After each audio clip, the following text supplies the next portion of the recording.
નમસ્કાર દર્શક મિત્રો, આપ સૌને મારા રાધે રાધે, જય શ્રી રામ. દર્શક મિત્રો, તમે વાર્તા પ્રસંગ કહાનીઓ ઘણી સાંભળી છે, પરંતુ આજના વિડીયો થકી રજૂ કરેલ જે વાર્તા પ્રસંગ છે એવી કહાની વાર્તા પ્રસંગ તમે કદાચ ક્યારે સાંભળી નહીં હોય. આજના આ વાર્તા પ્રસંગમાં ત્યાગ સમર્પણ છે તો સ્વાર્થ પણ છે, સ્નેહ છે તો નફરત પણ છે, ફરજ છે તો અભિમાન પણ છે, અને અંતમાં સબક પણ છે. અને એ સબકને અનુસરીને જીવનની અમૂલ્ય 7 વાતો છે જે તમારે અચૂક સાંભળવી જોઈએ, કારણ કે આપણા બધા માટે ઉપયોગી છે. કળિયુગના પ્રભાવથી રંગાયેલ આજનું માનવ જીવન સંસારના જીવનરૂપી નાટકમાં કેવા કેવા પાત્રો છે. કોઈ માના પાત્રમાં છે તો કોઈ પિતાના પાત્રમાં છે, તો કોઈ ભાઈના પાત્રમાં છે, તો કોઈ બહેનના પાત્રમાં છે, તો કોઈ પતિના પાત્રમાં છે, તો કોઈ પત્નીના પાત્રમાં છે, તો કોઈ પુત્રના પાત્રમાં છે, તો કોઈ પુત્રીના પાત્રમાં છે. દરેક પોતપોતાના કર્તવ્યો પોતપોતાની ફરજોથી જકડાયેલા છે, બંધાયેલા છે. એમાં 2 મહત્વપૂર્ણ પાત્રો છે, ભાઈ અને બહેન. ભાઈ અને બહેનનો પ્રેમ નિસ્વાર્થ ભાવી પ્રેમ, જેમાં ત્યાગ અને સમર્પણ હોય. આજની આ વાર્તા પ્રસંગમાં ભાઈ અને બહેનની વાત છે, જેમાં એક પાત્ર સારું છે તો એક પાત્ર ખરાબ છે, જેમાં સ્વાર્થ, અહંકાર અને ગરીબ પ્રત્યેની ઘૃણા ભરેલી છે. આ વાર્તા પ્રસંગથી એ ક્યારે સાબિત નથી થતું કે આ સંસારમાં બધા ભાઈઓ મતલબી સ્વાર્થી અભિમાની હોય છે, બધી બહેનો મતલબી સ્વાર્થી અભિમાની હોય છે. પરંતુ કોઈ ભાઈ એવા હોય છે તો કોઈ બહેન પણ આવી હોય છે. માટે કોઈએ વ્યક્તિગત માથે લેવું નહીં, પણ કરુણતા અને 7 જ્ઞાનરૂપી વાતોને આવરી લેતી આ વાર્તા કથાને અંત સુધી સાંભળવાનો આગ્રહ રાખું. પસંદ આવે તો લાઈક કરીને ચેનલને સબસ્ક્રાઈબ કરી લેજો. કમેન્ટમાં હર હર મહાદેવ જરૂરથી લખજો, જેથી ભગવાન ભોળાનાથની અસીમ કૃપા આપણા સૌના ઉપર સદાય બની રહેશે. એક સમયની વાત છે, ગામમાં એક સુખી ખેડૂત રહેતો હતો. તે ખેડૂતને સારી એવી જમીન હતી, સારું ઘર હતું. તે ખેડૂતના ઘરે 2 જોડિયા બાળકોનો જન્મ થાય છે. તે 2 જોડિયા બાળકોમાં એક તો પુત્ર અને બીજી હતી પુત્રી. ખેડૂતે તેના પુત્રનું નામ ભરત રાખ્યું અને પુત્રીનું નામ ગીતા રાખ્યું. સમયની સાથે ધીમે ધીમે ભરત અને ગીતા બંને ભાઈ બહેન મોટા થવા લાગે છે અને એક દિવસ બંને લગ્નને લાયક બને છે. તેથી એ ખેડૂત પોતાના બાળકોના લગ્નની ચિંતા કરવા લાગે છે. એક દિવસ એ ખેડૂત બાજુના શહેરમાં કોઈ સગા સંબંધીને ત્યાં લગ્નમાં હાજરી આપવા જાય છે અને કોઈ ધનવાન વ્યક્તિના દીકરા સાથે પોતાની પુત્રી ગીતાની સગાઈ નક્કી કરે છે. એ ધનવાન વ્યક્તિ અને એનો પુત્ર ગીતાને જોવા આવે છે. ગીતા એમને પહેલી નજરમાં પસંદ આવીને સગપણ નક્કી થઈ ગયું. પંડિતને બોલાવીને લગ્નની તારીખ નક્કી થઈ. થોડા દિવસ પછી એ ઘડી પણ આવી ગઈ કે ગીતા પરણીને પોતાના સાસરે ગઈ. ગીતાના પિતાએ તેને જેટલું બની શકે તેટલું ઘણું આપ્યું હતું. આ રીતે ગીતા તેના પિતાનું ઘર છોડી અને તેના સાસરે જાય છે. અહીં તેની પુત્રીને વિદાય આપ્યા પછી ખેડૂત તેના પુત્રના લગ્ન વિશે વિચાર કરે છે અને તે વિચારે છે કે દીકરી તો પારકું ધન છે. દીકરીને તો પરણાવીને વિદાય કરી દીધી. જો હવે પુત્રના લગ્ન થઈ જાય તો હું મારી વહુ, પુત્ર અને પૌત્રીઓ સાથે આરામથી જીવન વ્યતીત કરું. આ રીતના વિચારો તે ખેડૂત કરે છે, પણ ભગવાનનો ખેલ બહુ વિચિત્ર હોય છે. ભગવાન ક્યારે કોઈને ધનવાન બનાવે છે અને ક્યારે કોઈને ગરીબ બનાવે છે, ક્યારે કોઈને હસાવે છે તો ક્યારે કોઈને રોવડાવે છે, એની કોઈને ખબર નથી હોતી. એક સમય એવો આવ્યો કે ખેડૂત કોઈ ભયંકર બીમારીનો શિકાર બને છે. જ્યારે તેના પિતાની આવી હાલત જોઈ તો પુત્ર ખૂબ જ દુઃખી થઈ જાય છે. તે પોતાના પિતાની સારા ડૉક્ટરો પાસે ઈલાજ સારવાર કરાવે છે, મોંઘી દવાઓ લઈને આવે છે. 2-3 વર્ષ સુધી સારવાર ચાલે છે. ધીમે ધીમે તેના પિતાની સારવારમાં તેની બધી જમીન અને સંપત્તિ વેચાઈ ગઈ, પરંતુ તે તેના પિતાની સારવાર કરાવતો જ ગયો. આ રીતે પિતાની સારવાર કરાવતા ખેડૂતનો એ દીકરો ભરત અચાનક કંગાળ થઈ ગયો. પિતાની ખૂબ જ સારવાર કરાવવા છતાંય તેના પિતાની હાલતમાં કોઈ સુધારો થયો ન હતો. ત્યારે એક દિવસ તે ખેડૂત તેના પુત્રને પોતાની પાસે બોલાવે છે અને કહે છે કે બેટા, જ્યારે પણ કોઈ કામ માણસની ક્ષમતા બહારનું થઈ જાય તો તે કામ ભગવાનની ઉપર છોડી દેવું જોઈએ. માટે હવે મારી ચિંતા છોડ ને હવે તારા ભવિષ્ય વિશે વિચાર. મારે તો આજે નહીં તો કાલે આ દુનિયા છોડવી પડશે. માટે દીકરા, હવે તો મારી ચિંતા કરવાનું છોડી દે અને તારું ઘર વસાવ. તારું ઘર વસાવવાનો વિચાર કર. તેના પિતાના આવા શબ્દો સાંભળીને ભરત થોડીવાર માટે શાંત થઈ ગયો અને પછી એટલું જ બોલ્યો કે પિતાજી, તમને જે યોગ્ય લાગે તેમ તમે કરો. પછી એ ખેડૂત તેના પુત્રના લગ્ન એક ગરીબ પરિવારની દીકરી સાથે કરાવે છે. કારણ કે હવે તે પણ ગરીબ હતા. ભરતના લગ્નના થોડાક મહિનાઓ પછી તેના પિતાનું અવસાન થઈ જાય છે. ભરત પિતાના અગ્નિ સંસ્કાર અને પછી ધાર્મિક વિધિઓ સંપન્ન કરે છે. પિતાની બીમારીની સારવારમાં ભરતનું ખેતર જમીન તો પહેલેથી જ વેચાઈ ગયા હતા. જે બચત થોડી હતી તે પિતાના અંતિમ સંસ્કાર અને અન્ય કાર્યોમાં ખર્ચાઈ ગઈ. હવે ભરત બિલકુલ હાથે પગે થઈ ગયો હતો. તે ખૂબ જ ગરીબ બની ગયો. તેથી તે ગામની બહાર એક ઝૂંપડી બનાવી અને તેની પત્ની સાથે રહે છે અને અન્ય લોકોના ખેતરમાં મહેનત મજૂરી કરી અને તેની પત્ની અને બાળકોનું ભરણ પોષણ કરતો હતો. તેની બહેન તેના પિતાની ખબર લેવા આવી હતી. તેના પિતાના મોત પર પણ આવી હતી. તેના ભાઈની પરિસ્થિતિની અને બધી ખબર હતી અને હવે તો તેને તેના ભાઈની પૂરી સ્થિતિની પણ જાણ થાય છે. ત્યારે તે અમીર બહેન તેના ગરીબ ભાઈને નફરત કરવા લાગે છે અને તે મનમાં વિચારવા લાગે છે કે મારો ભાઈ હવે સંપૂર્ણ ગરીબ થઈ ગયો છે અને હવે તેની પાસે કંઈ પણ નથી. જો તે આવી હાલતમાં મારા ઘરે આવશે તો મારી દેરાણી જેઠાણી મારી નણદ તેને જોઈને મારું ઘણું અપમાન કરશે, મને મેણા ટોણા મારશે અને તે મારી મજાક ઉડાવશે કે તારો ભાઈ તો એકદમ ગરીબ છે. આવી સ્થિતિને ધ્યાનમાં રાખીને અને ગીતાએ તેના ભાઈ સાથે સંબંધ તોડી નાખ્યો. ના તો તે ક્યારે તેના ભાઈના ઘરે આવતી કે ના ક્યારે ભાઈને તેના ઘરે બોલાવતી. ગીતાનો ભાઈ ભરત પણ આ બાબતને સારી રીતે જાણતો હતો, સારી રીતે સમજી શકતો હતો. એ જાણતો હતો કે હું ગરીબ છું એટલે જ તો મારી બહેન મને ધિકારે છે. થોડા વર્ષો પછી ભરતની બહેન ગીતાના પુત્રના લગ્ન નક્કી થાય છે અને જ્યારે ભરતને ખબર પડી કે તેના ભાણેજના લગ્ન થવાના છે તો તે અંદરથી ખૂબ જ ખુશ થાય છે અને તેની પત્ની રમીલાને કહે છે કે મારી બહેનના દીકરાના લગ્ન થવાના છે. પણ ગીતા તેના ભાઈ ભરતને કોઈ પણ પ્રકારનું આમંત્રણ મોકલતી નથી.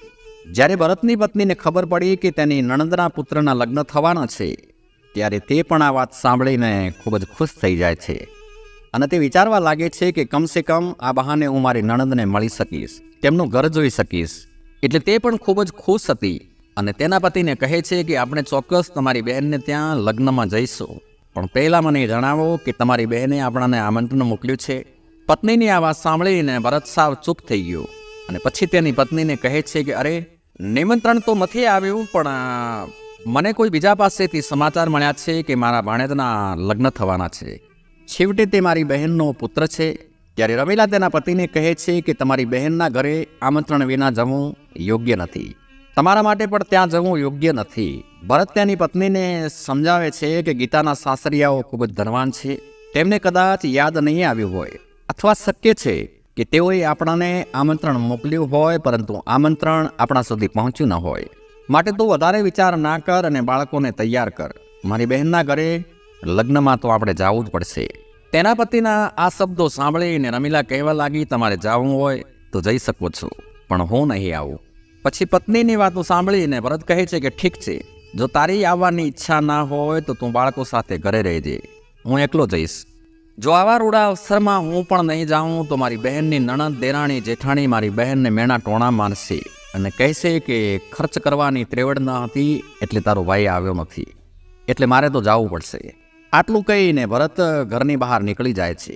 હવે તેની પાસે કપડાં ખરીદવા માટે પણ પૈસા તો હતા નહીં, એટલે તે કોઈની પાસેથી ઉછીના પૈસા લાવી અને તે તેના માટે કપડાં તો નથી લાવતો, પરંતુ તેની બહેન ગીતા, ભાણેજ અને તેના બહેનોય માટે કપડાં લાવે છે. કપડાં લઈને ભરત તેની બહેનના ઘરે જાય છે. રસ્તામાં ચાલતા ચાલતા સાંજ પડી જાય છે અને તે બહેનના ઘરે પહોંચે છે અને દરવાજાની બહાર એક બાજુએ ઊભો રહે છે અને તે ગરીબ વ્યક્તિ તેની બહેનના આવવાની રાહ જુએ છે. પછી ગીતાની જેઠાણીની દ્રષ્ટિ દરવાજે ઊભેલા ભરત પર પડે છે અને તે ભરતને જોઈ અને ગીતાને ખબર આપે છે કે અરે ગીતા, આજે તારો ભાઈ તારા ઘરે આવ્યો છે. જ્યારે ગીતા તેની જેઠાણી પાસેથી આ વાત સાંભળે છે ત્યારે તે તેની જેઠાણીને પૂછે છે કે જો તમે મારા ભાઈને મારા દરવાજે ઊંઘેલો જોયો હોય તો મને કહો કે મારો ભાઈ મારા ઘરે કઈ હાલતમાં આવ્યો છે અને મારા ભાઈએ કપડાં કેવા પહેર્યા છે. તો તેની જેઠાણી કહે છે કે તારો ભાઈ જૂના ફાટેલા કપડાં પહેરી અને તારા ઘરના દરવાજે ઊભો છે, તે તારા આગમનની રાહ જોઈ રહ્યો છે.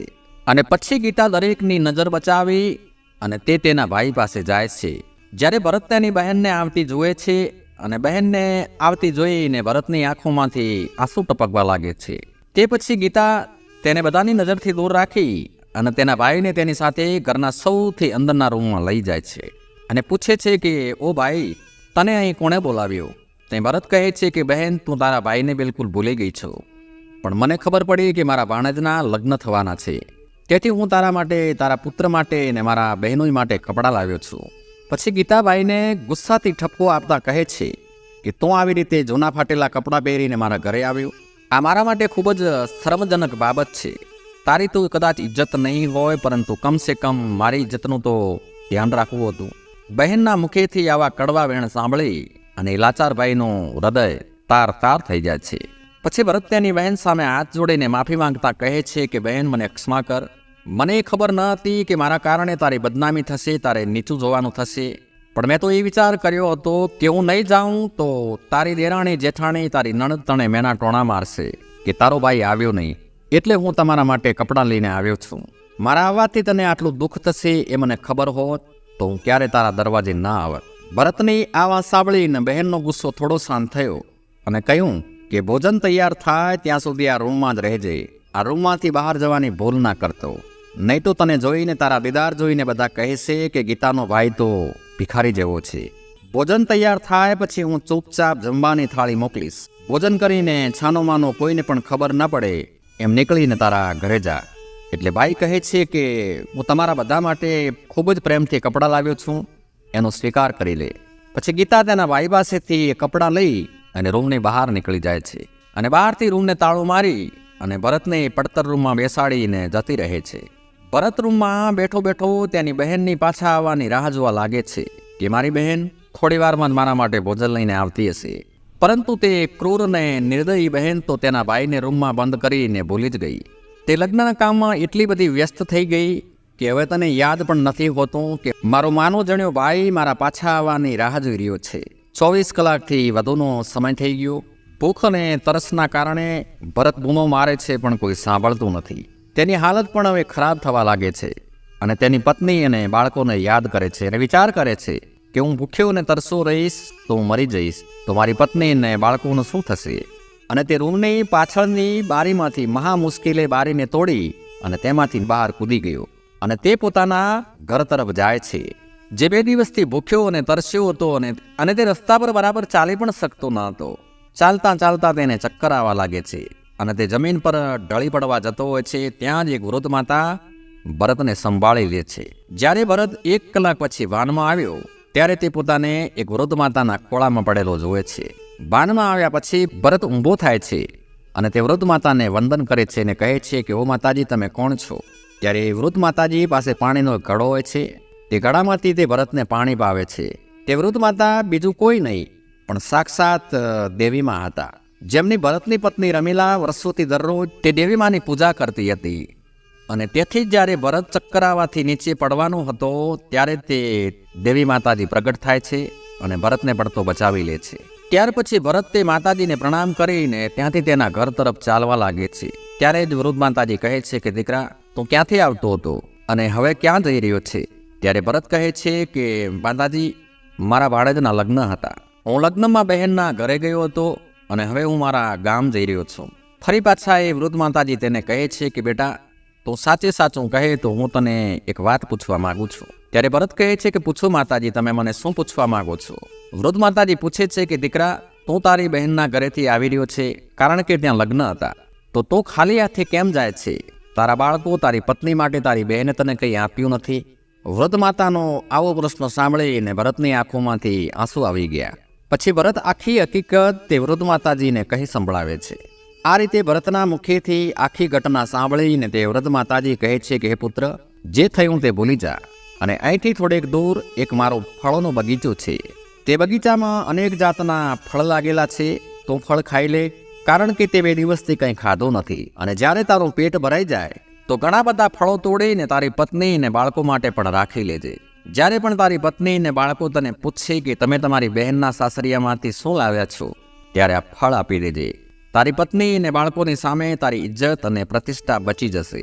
ભરત તેમની સલાહ માનીને વૃદ્ધ માતાજીના બગીચામાં જાય છે. પછી ભરત ઝાડમાંથી ફળો તોડીને ખાવાનું ચાલુ કરે છે અને જ્યારે તેનું પેટ ભરાઈ જાય છે ત્યારે તે કેટલાક ફળો તોડી અને તેના થેલામાં ભરી દે છે. આ બધું કાર્ય પૂર્ણ કર્યા પછી ભરત વૃદ્ધ માતાને નમન કરી અને તેમની પરવાનગી લે છે અને તેના ઘરે જવા માટે નીકળી જાય છે. ત્યારે વૃદ્ધ માતાજી ભરતને ટોકે છે અને કહે છે કે હે પુત્ર, મારી આ 7 વાતો સાંભળી લે, આ તારા જીવનમાં ખૂબ જ ઉપયોગી થશે. આ રીતે વૃદ્ધ માતાજી ભરતને 7 વાતો કહે છે અને એ 7 વાતો સાંભળીને ભરત પોતાના ઘરે જવા નીકળી જાય છે. તે પોતાના ઘરે પહોંચે છે ત્યારે એના નાના નાના બાળકો અને એની પત્ની રમીલા એની પાસે આવે છે અને પૂછવા લાગે છે. બાળકો પૂછે છે કે પિતાજી તમે ફઈના ઘરેથી શું લાવ્યા? છેવટે ફઈએ અમારા માટે શું મોકલાવ્યું છે? ત્યારે ભરત ફળોથી ભરેલ થેલો તેની પત્નીના હાથમાં આપે છે અને તે પછી ઘરની બહાર નીકળી જાય છે. ભરતની પત્ની થેલો ખોલી અને અંદર જોવે છે તો એની આંખો ફાટી રહી જાય છે. રમીલા થેલામાં હાથ નાખે છે, એક ફળ બહાર કાઢે છે અને કાપીને જોવે છે તો અચંબિત રહી જાય છે. જ્યારે ભરતની પત્ની દાડમના ફળને તોડી નાખે છે ત્યારે દાડમના ફળમાંથી હીરા નીકળે છે.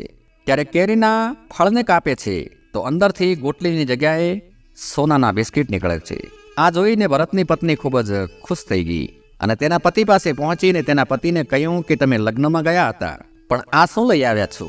તેની પત્નીની આવી વાતો સાંભળીને ભરત વિચારવા લાગે છે કે મારા પરિવારના સભ્યોને કદાચ ફળ ગમ્યા નહીં હોય, તેથી જ આજે મારી પત્ની મને આવું પૂછી રહી છે.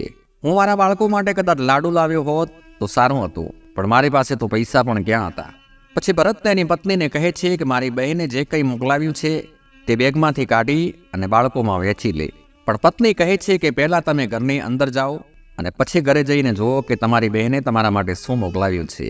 એમ કહીને રમીલા તેના પતિને ઘરમાં લઈ જાય છે અને તેના પતિને કહે છે કે આ તો જુઓ તમારી બહેને આપણા માટે શું મોકલ્યું છે. અને પછી રમીલા ભરતની સામે થેલો ખાલી કરે છે, બધા ફળોને કાપે છે તો અંદરથી હીરા, મોતી, સોનું અને ચાંદી બહાર આવે છે. રમીલા કહે છે કે મારી નણંદે આપણા બધાનું ભાગ્ય બદલી નાખ્યું.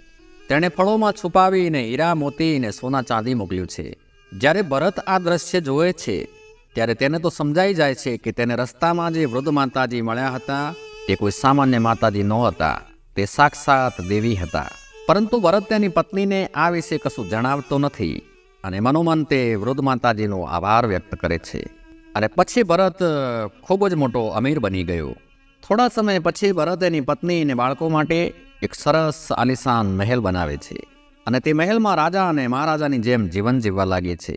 અને તેને આ પરિસ્થિતિમાં જોઈને નગરના બધા જ લોકો પણ તેને માન અને સન્માન આપવા લાગ્યા. ત્યારે એક દિવસ ભરતની પત્ની રમીલા તેના પતિને કહે છે કે હવે શ્રાવણ મહિનો આવવાનો છે. શ્રાવણ માસમાં તમામ મહિલાઓ તેમના પિતાના ઘરે જાય છે. મારી નણંદને આપણા ઘરે બોલાવી લાવો, આ બહાને તે પોતાના પિયરમાં આવી શકે. હું મારી નણંદને જોઈ લઈશ, એમને મળી લઈશ.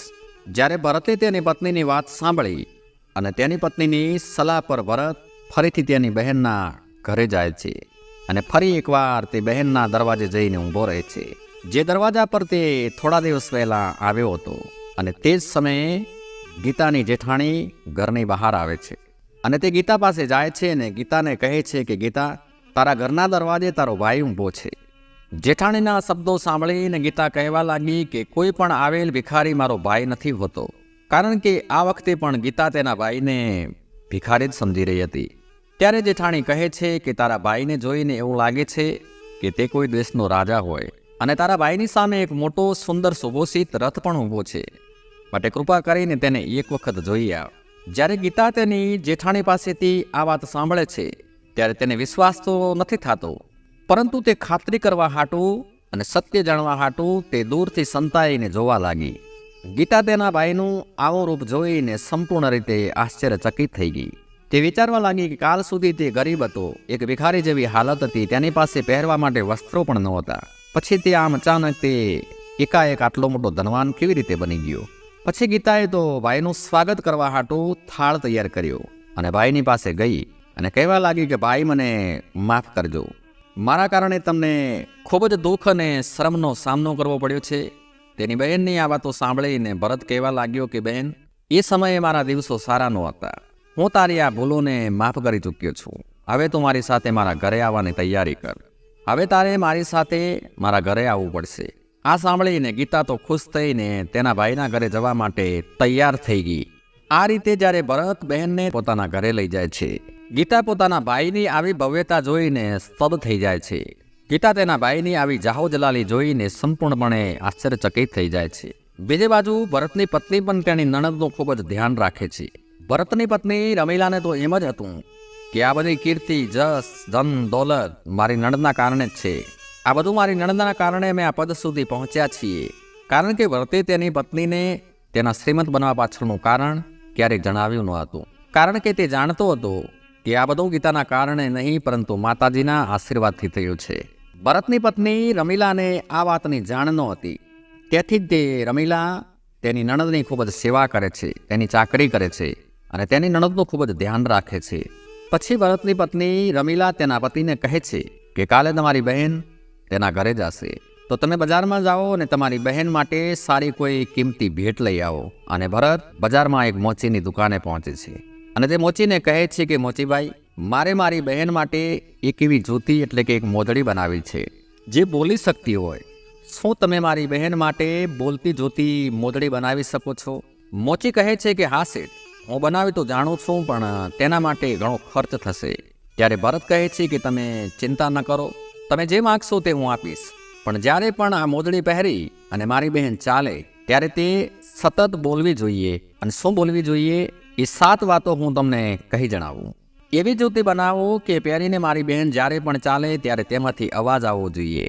અને પછી ભરત એ 7 વાતો મોચીને કહી જણાવે છે જે વ્રત માતાજીએ ભરતને કહી હતી. એમાં સૌથી પહેલી વાત એ હતી કે પૈસો કે બાજાર મેં બદલ ગઈ તહજીબ. તહજીબ એટલે સંસ્કૃતિ. पैसों के बाजार में बदल गई तहजीब, धन दौलत से जुड़े रिश्ते हुए गरीब. बीजी बात હતી समय भरोसे બેસી રહે સદાય ગરીબ, કામ કર્મ વિન બદલે નહીં ક્યારે જેનું નસીબ. નથી ગરીબીથી મોટો કોઈ અભિશાપ, હાસિલ કરો જ્ઞાન થકી કરો દુઃખ દૂર ખુદ આપ. દોષ સમયને આપો નહીં ના બનો મજબૂર, કર્મ સાધના થકી કરો ગરીબી દૂર. કર્મ ક્યારે કરતું નથી કોશે સદાય નસીબ, ભાગ્ય ભરોસે બેસી રહે તે માનવ રહે ગરીબ. અજ્ઞાનતા પરી સદા કરે ગરીબી વાર, વિજય થાય યુદ્ધમાં જ્ઞાન સદા હથિયાર. ભરતે આ 7 વાતો મોચીને કહી જણાવીને કહ્યું કે મારી બહેન જ્યારે મોજડી પહેરીને ચાલે ત્યારે આ 7 વાતો એને સંભળાવી જોઈએ. ભરત તેની બહેન માટે હીરા અને મોતીથી જડેલી સોના અને ચાંદીથી બનાવેલી મોજડી લઈ અને ઘરે આવે છે ને એની બહેનને ભેટમાં આપે છે. એની બહેન તો સોના અને ચાંદીથી બનેલા જૂતા પ્રાપ્ત કર્યા પછી એનો ચહેરો તો ફૂલોની જેમ ખીલી ઉઠે છે. તેનો ભાઈ બહેનને તેના ઘરે છોડવા જાય છે. જ્યારે ગીતા તેના સાસરે પહોંચે છે તો ગીતાના દેરાણી જેઠાણી ઘરના બધા પૂછવા લાગે છે કે ઓ ગીતા, તો તારા ભાઈના ઘરેથી આવી છે, તારા ભાઈએ તને શું ભેટ આપી છે? પછી ગીતા તેના ભાઈ દ્વારા આપેલી સોના ચાંદીથી બનેલી મોજડી બતાવે છે. અને ગીતા તે મોજડી પહેરીને ચાલે છે અને પહેલું પગલું માંડે છે. ત્યાં મોજડી બોલે છે કે પૈસો કે બાજાર મેં બદલ ગઈ તહજીબ, ધન દौलत से जुड़े रिश्ते हुए गरीब. આ શબ્દો જ્યારે ગીતા સાંભળે છે તો તેનું માથું શરમથી ઝૂકી જાય છે અને તેના ભાઈને યાદ કરીને તે અચાનક રડવા લાગે છે. જ્યારે જેઠાણી ગીતાને પૂછે છે કે તું અચાનક આમ રડવા કેમ લાગી, તો ગીતા તેની જેઠાણીને બધી વાત કરે છે કે હે બહેન, પૈસાના અભિમાનમાં મેં મારા ભાઈનું કેટલું બધું અપમાન કર્યું હતું. મેં મારા ભાઈને કેટલું સારું ને ખરાબ કહ્યું હતું. મારો ભાઈ મારા ઘરને દરવાજે આવ્યો હતો, મેં મારા ભાઈને 1 ગ્લાસ પાણીનું પણ પૂછ્યું ન હતું. મેં તેની સાથે કેટલું ખરાબ વર્તન કર્યું હતું અને છતાંય જુઓ મારા ભાઈએ મારા માટે કેટલી મોંઘી મોજડી બનાવી છે. હવે મારું જીવન વ્યર્થ છે, હવે મારે જીવવું નથી. ત્યારે ગીતાની જેઠાણી તેને સમજાવતા કહે છે કે બહેન, જે થયું તે ભૂલી જા અને જીવનમાં આ 7 વાતોને ધ્યાનમાં રાખજે. ક્યારેય કોઈની સાથે આવું વર્તન ના કરવું. આપણો શત્રુ હોય તો તેની સાથે પણ આવું વર્તન ના કરવું. કારણ કે જે વ્યક્તિ ધનનો ઘમંડ કરે છે તેની પાસેથી દેવી લક્ષ્મીજી હંમેશા માટે દૂર થઈ જાય છે. તેથી તું હંમેશા મારી કહેલ આ 7 વાતો યાદ રાખજે. અને આ રીતે ગીતાની જેઠાણી ગીતાને 7 વાતો કહી જણાવે છે કે હે ગીતા, પહેલી વાત, ધનનો ઉપયોગ કરી અને અન્ય લોકોના માન સન્માનને ક્યારે નુકસાન ન પહોંચાડવું. ધનના અહંકારથી ચૂર થઈ અને કોઈની લાગણી, માન, સન્માન, પ્રતિષ્ઠાને હાનિ ન પહોંચાડવી, નહીતર માતા લક્ષ્મીજી ખૂબ જ ઝડપથી વિદાય લઈ લે છે. બીજી વાત, જે પરિવારોમાં પૈસાની કિંમત નથી હોતી, જે લોકો વ્યર્થના કામમાં ખોટા રસ્તે ધનને બરબાદ કરે છે, તેને ગરીબ થવાથી કોઈ રોકી શકતું નથી. ત્રીજી વાત, જે પરિવારની સ્ત્રીઓ સૂર્યાસ્ત પછી ઘરમાં સાફ સફાઈ કરે છે તે ખૂબ જ ઝડપથી ગરીબ બની જાય છે. ચોથી વાત, જે ઘરમાં સ્ત્રીઓનું અપમાન થતું હોય અને સન્માન ન થતું હોય ત્યાં દેવી લક્ષ્મી લાંબો સમય સુધી ટકતા નથી. અને મારી 5મી વાત છે, જે વ્યક્તિ રાત્રે રસોડામાં એઠા વાસણો રાખે છે અને અન્નનો બગાડ કરે છે તે વ્યક્તિ પણ જલ્દીથી ગરીબ બની જાય છે. અને છઠ્ઠી વાત એ છે કે જે ઘરના લોકો પોતાની ફરજોનું પાલન કરતા નથી, જે લોકો પોતાના કામ કાલ ઉપર છોડી દે છે, જે ઘરના લોકો તેમના વડીલોને માન સન્માન આપતા નથી અથવા તેમના વડીલોને કડવા વેણ બોલે છે, તેમને ભયંકર ગરીબીનો સામનો કરવો પડે છે. અને અંતે મારે તને એ કહેવું છે કે દરવાજે આવેલા મહેમાન કે અન્ય કોઈનું જે સન્માન ના કરે, ઉલટા તેમનું અપમાન કરે, એવા લોકોથી મા લક્ષ્મીજી સદાય રૂઠીને રહે છે. આ રીતે ગીતાને જેઠાણે ગીતાને આ 7 વાતો કહે છે કે બહેન, મારી આ 7 વાતોને હંમેશા એક ગાંઠમાં બાંધી રાખજે. અને પછી ભરતની બહેન ગીતા અચાનક બદલાઈ જાય છે. તે સમજી જાય છે કે માયા તો આવવાની ને જવાની છે, માટે ધનનું અભિમાન ક્યારે ના કરવું જોઈએ. ભગવાન ક્યારે કોને ગરીબ બનાવી દે ને ક્યારે કોને અમીર બનાવી દે એ કોઈને પણ ખબર નથી. તો વાલા દર્શક મિત્રો, આ વાર્તા વિશે તમારો શું અભિપ્રાય છે કમેન્ટ કરીને જણાવજો. મળીશું એક બીજા વિડીયોમાં આવી જ કોઈ કથા વાર્તા લઈને. ત્યાં સુધી આપ સૌને મારા જય શ્રી કૃષ્ણ, જય શ્રી રામ, હર હર મહાદેવ. ખૂબ ખૂબ ધન્યવાદ.